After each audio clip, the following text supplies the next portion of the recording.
Hello,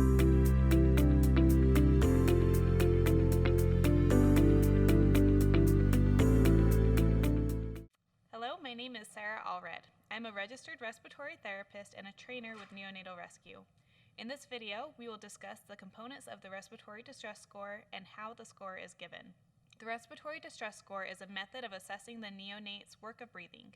The score is made up of 3 categories: respiratory rate, retractions, and grunting. The neonate is assessed and given a score for each criteria.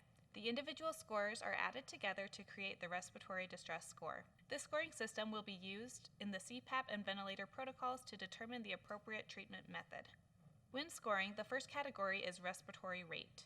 The respiratory rate is found by counting the breaths taken by the neonate in 10 seconds and then multiplying the number by 6. This will tell you the number of breaths the neonate is taking per minute. If the neonate is taking less than 60 breaths per minute, the score is 0. If the neonate is taking between 61 and 80 breaths per minute, the score is 1. If the neonate's respiratory rate is greater than 80 breaths per minute, the score is 2. The second category in the respiratory distress score is retractions. Retractions occur when the baby uses accessory muscles to pull air into the lungs, causing the skin to sink in. These may often be seen between the ribs, beneath the sternum, or at the neck. Included in this category is nasal flaring. When struggling to breathe, a neonate may flare their nostrils to widen the airways and pull more air into the lungs. When scoring for retractions, the baby is given a score of 0 if no retractions or nasal flaring is present. Mild retractions found between the ribs or beneath the sternum will result in a score of 1. If retractions are moderate and found in more than one location, or if the baby's nostrils are flaring, they receive a score of 2. The third criteria in the respiratory distress score is grunting.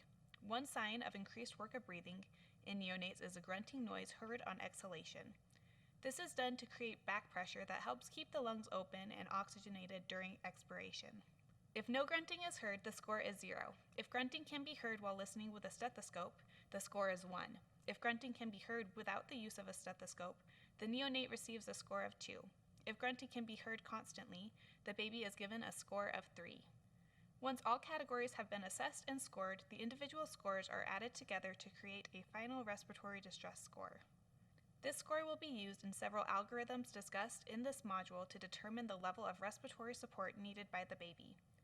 Please contact training@neonatalrescue.org with questions. Thank you for watching.